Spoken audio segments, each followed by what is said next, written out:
Okay people, so there's definitely something that has to be said regarding Jujutsu Kaisen as of late, but just in general as a series in comparison to its contemporaries that are going on in Shonen Jump right now, in terms of, if we keeping it real, and I'm going to explain myself, don't worry, but if we keeping it real, Jujutsu Kaisen to a certain degree is a step above the rest in terms of the level of maturity. You don't know how many times I've seen in the comment section people telling me, yo, that's the thing about Jujutsu Kaisen, like I stopped reading a lot of shonen manga a long time ago, but I'll still read that one. That's the one that I will read because it just feels a little bit older. It almost feels like at times it falls into the seinen category of being a little, I guess, aiming towards an older demographic, because yeah, Jujutsu Kaisen, the way the story is told, the way the narrative moves, and the way some of the characters act definitely give off that impression. But especially if you want a clear-cut example of that, the latest couple chapters of Jujutsu Kaisen in particular was something that Yuji did, really just shows again that in terms of its contemporaries, Jujutsu Kaisen is up there as one of the higher ups of maturity, of kind of blending into different, I guess, demographics of the way it's told and the way it feels. It just, sometimes it feels older, sometimes it feels like, holy cow, it's like a older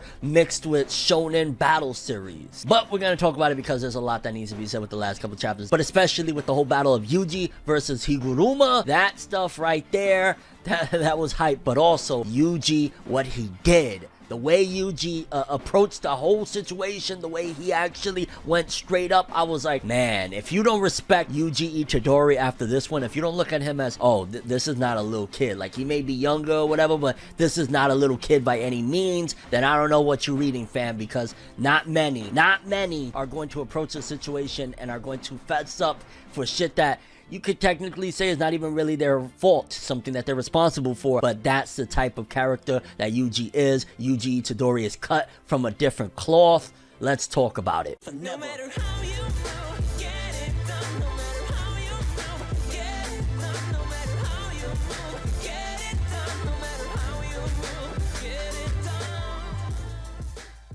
So chapters 165 through 166 of Jujutsu Kaisen, something that automatically you could jump off the bat and say is the fact that it is kind of intense to see that this lawyer dude is throwing down with Yuji. And I guess you got to give some credits to Higuruma, the fact that he's somewhat athletic, because if you jump straight into 165, you see they're throwing down, he's not just getting pummeled down, because you would think initially like, oh, he's, you know, just some lawyer dude, you know, he's a suit. He's gonna get his ass pummeled down by somebody as athletically capable and especially as special as Yuji. But he actually, for the most part, was somewhat holding his own in the fights even before the second judgment and all that jazz. Like, he was actually throwing down. So you gotta give props to Higuruma that, hey, for somebody that's been in a courtroom for many, many years, he actually has kept up his fitness. But then again, I guess you could also argue that he's using cursed energy. Yuji was stripped of it from the first judgment, so there's that as well. And the way Gege was formatting this whole thing of like the turnaround of Higuruma's character, because this being a brand new character that Higuruma, you know, he was just introduced into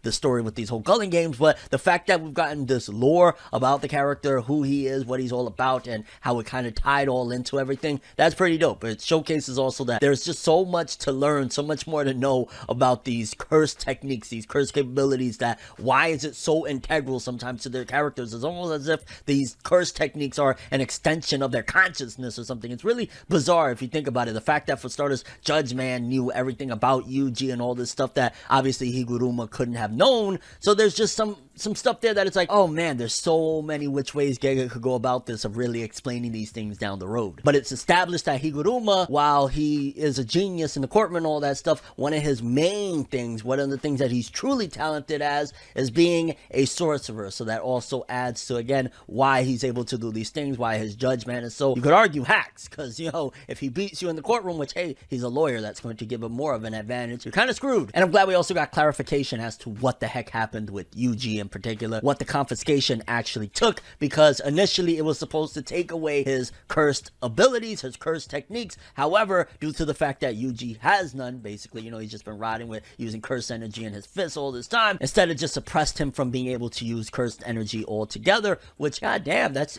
kind of worse. Like, you know what I'm saying? Like, regardless if he had cursed abilities or not, but now you're just restraining him from being able to fight altogether. Might as well just tie his hands behind his back and pummel him to death, why don't you? But then again, I guess that's the law. The law never really be playing fair, huh? Hey! Let's not go down that route, my lord. But also, even Higuruma has to acknowledge that, nah, Yuji is built different. Like, even though we got rid of his ability to use cursed energy and stuff like that, he's still a problem. He's still built different. He's still whipping ass because he could just use his hands. And if you're not somebody that is like a monster or anything like that, you're kind of gonna get your ass kicked. And I love when they having the tussle between the two of them of like trying to go for the gavel and shit. Yuji's trying to rip the gavel out of his hands, and it's just that, again, it's kind of like, you know, unfair. He's able to make the gavel go away and all sorts of stuff, but like Yuji was really not playing with homie. And again, I love that, man. I say it before and I say it again. This manga really, you just see all of the inspiration from Yu Yu Hakusho, from Hunter x Hunter oozing out. The fact that Yuji Itadori really gives me sometimes those vibes of Yusuke Urameshi. I be looking at him like, yo, you're Urameshi, son, aren't you, fam? Like, you really should be a Yuji Urameshi. I'm just saying, fam, because that's something that Urameshi, that's something that Yusuke Urameshi from Yu Yu Hakusho would have done. He would have tried to rip gavel out of homie's hand and just start beating the shit out of him with his own damn gavel. And then when Higuruma turns it into a giant gavel and starts crushing him down, hitting him with it, I'm like, shit, yo, Higuruma got a few tricks up his sleeve. Like, honestly, this character, for being just introduced fairly recently, he's been really interesting, to say the least. Very interesting, and the way Yuji is handling it is even more interesting. The fact that he's bare bones right now, you're getting him at his core, his essence, and he's still fighting back. And also just showcasing that he's not a complete meathead either, because he deduces, okay, there gotta be some trick to this whole ability. It can't just be that, you know, he's hacks. There gotta be a weakness, a yin and yang to everything, right? He's like, boom, I want a do-over. This is court, right? I want a retrial, so to speak. I want to get, you know, an appeals. Which, again, if you think about it, also ties into the fact of when we were first introduced to Higuruma, how initially he won the court case, and then the second time around, after the retrial, he took the L. That kind of turns into this whole thing. That was almost a mirror of what was going to happen with this battle. That is crazy that Gege set it up that way. That's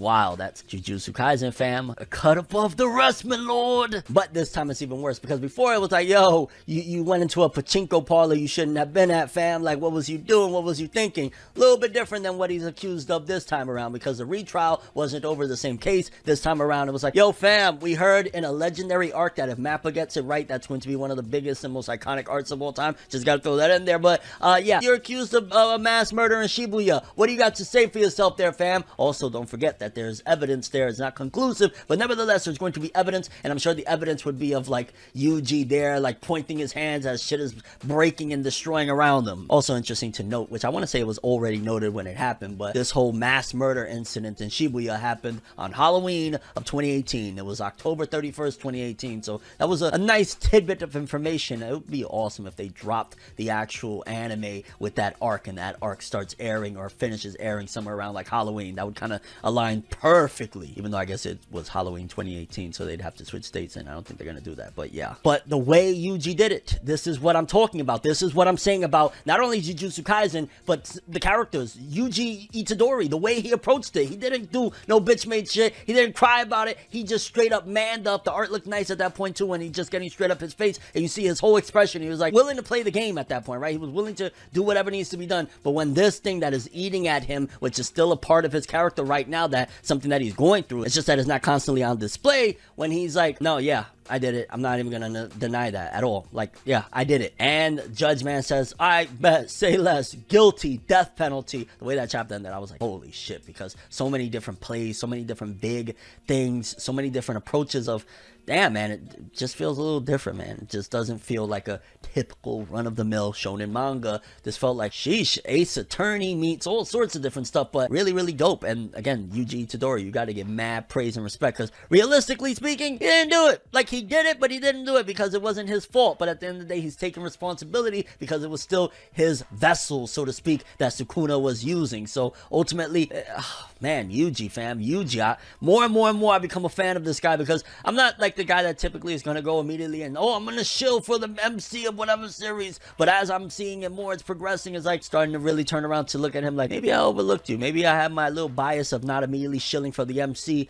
and I was kind of not realizing, like, we got a really dope MC see here. Like, yo, Gojo Sensei is awesome, and the fact that he's been removed actually helped me take off the blinders a little bit of like, there's more characters besides Gojo and Jujutsu Kaisen, okay? But Yuji, fam, Yuji. But then in chapter 166, we cut to a little flashback of an old man that was asking Higuruma, like, yo, you know, lawyer this, lawyer that, all of that jazz, you know, prosecution or whatever, but you ever thought about becoming a judge? Like, that'd be interesting. And it also, again, shout outs to the way Gege did this, that it reflects on his, you know, cursed ability, the fact that he's using Judge Man as if that was something integral to him all along, of, you know, wanting to be the Judge Man, wanting to play and ultimately have the final say so in the judgment. Because his character up until this point has been an internal conflict of, you know, rage against the machine, man versus the machine, the fact that he feels like he could really help these people and get them out of sticky situations, no matter how messed up they are, but ultimately the machine will shut it down. So that's him wanting to take the law into his own hands and be the Judge Man himself. Deep stuff. Jujutsu Kaisen. And we see that Judge Man gave him another hack's ability, because after the whole, you know, verdict was said that essentially Yuji is sentenced to death, he gives Higuruma the executioner's sword that if you hit once with that thing, the person automatically dies. Again, that's very hacked. Like, imagine he had that and he just went up to Kenjaku and said, "Oi mate, I got you," boom, end of Kenjaku's life, it's over. Although I don't know how that would work against like cursed spirits, because at the end of the day, like, yo, he's just a curse, Yuji's a real person, so yeah, there's that. And then also getting into and diving into this character Higuruma, again, I gotta keep stressing, a newer character, he hasn't been here that long. The findings of what he feels about a lot of these people, how all these years and years and years and years of dealing with these people, these weak and ugly people I can't stand. I was like, damn, Higuruma, you got some demons in you, huh, fam? Like, whoa. Because, you know, we've been seeing him like, oh, man, you know, he's a lawyer. He really want to help his people out. But to find out that there's also a certain amount of resentment that he has towards these weak people, very, very interesting and a very dope breakdown for a character. It's almost as if, essentially, in his crusade of, you know, trying to find justice, he almost lost faith in humanity. Then you got the flip side of the coin where Yuji is taking it to, like, the streets and shit and using some really under-the-hand tactics of, like, yo, I'm gonna take off my shirt, I'm gonna trip this motherfucker. I'm like, yo, let's go. We got this moral internal conflict of Higuruma, at the same time Yuji's internal conflict of what happened in Shibuya, all wrapped in one, and then at the same time you got Yuji, well, I still gotta be a little badass, you know what I'm saying? I'm still inspired by some of the GOATs, so let me do this the old-fashioned way. Get the fuck over here. Although I do gotta commend Higuruma. I don't know, maybe he was in some sports or athletics, because like he's able to jump and like he's still keeping up with Yuji despite the fact of everything that's going on. But I think we started finding resolution in Higuruma's character when we go back to that flashback of him telling the old man, nah, I'm not cut out to be a judge. At the end of the day, he realizes that even he himself isn't, you know, God, like to be able to come up with a judgment of sorts, because sometimes he'll even make mistakes. It's like, honestly, the more I talk about Higuruma's character, the more fascinated I am of, like, in a very short amount of time, Gege gave this character a lot of depth, a lot of an internal struggle that just has layers upon layers of him wanting justice and ultimately resenting the people that he's trying to get justice because the system is so flawed, and he wants to kind of be the judge man at the end of the day, but he knows he's not cut out to being the judge man. That's a lot. That's heavy. This is... yeah, and shonen manga, not to, I don't want to keep on harping on like, oh, because shonen manga can't handle that. Like, shonen manga obviously can handle that, but it's just not seen that often. And it looks like Yuji's actions of confessing to the crime was weighing heavy on Higuruma as well, because he questions Yuji, like, why did you admit to this? Like, I know, I had in the folder something that said, no, it was pretty much the demon. Like, that's probably why he didn't want to use the evidence either, because it would have probably swayed things in Yuji's favor. He's like, why would you do this? What made you decide, you know what, I'm going to fess up to a crime that technically, again, you didn't really commit. It wasn't under your control. And again, while all this is going on, we still got action happening. We still got Yuji striking Higuruma, the sword disappearing out of his hands. Like, we still have intense action, which keeps it going. Because if this was just a conversation and like one blow and then, oh my god, it would be boring. The fact that Gege mixed it in with a whole bunch of action is what keeps this from just being a little, I guess you would say, stale. And also very basic if you think about it. Like, well, this is something that is a bit heavy. A shonen audience might not gravitate towards this, so let's add epic action and the childish nature of the way Yuji fights sometimes, mix it in with all of this awesome and intense characterization. And then the very simple response that is very powerful at the same time, that Yuji says, even so, it's my fault because I'm too weak. He was too weak to essentially stop, Sukuna from what he did. So ultimately he feels like, no, it is my fault. Regardless if I didn't do it consciously, I didn't do it willingly, I wasn't strong enough to do it, therefore it's my fault. And I don't know, man. I don't know. I'm standing right now for Yuji Itadori very, very heavy. To which I guess gave Higuruma the resolution he needed, and he explains to Yuji why he decided to dispel his curse technique, the sword, the, you know, executioner sword that was supposed to kill him right there, essentially stopping the whole proceeding altogether. Which, if you think about it, this was all using action as a metaphor for the courtroom.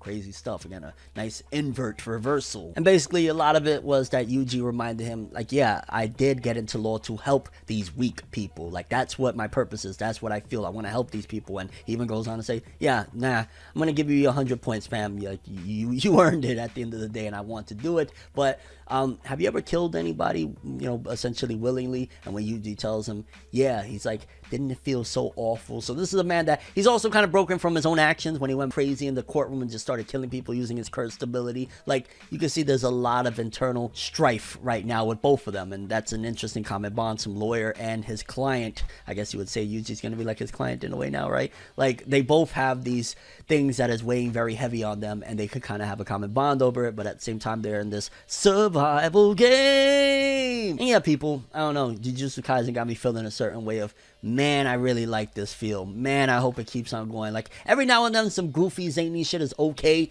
but when you're at this type of level, when you're at this writing of, you're doing metaphors for courtroom shit, using action as, like, the visual, like, mwah, mwah. Curious what you guys think about this, though. How did you feel about the outcome of Yuji versus Higuruma? What do you think about Yuji's confession of admitting to a crime that he didn't commit, but ultimately because he felt weak, that, yeah, no, I did it. And your overall thoughts and expectations for the Jujutsu Kaisen manga with chapter 167 and beyond.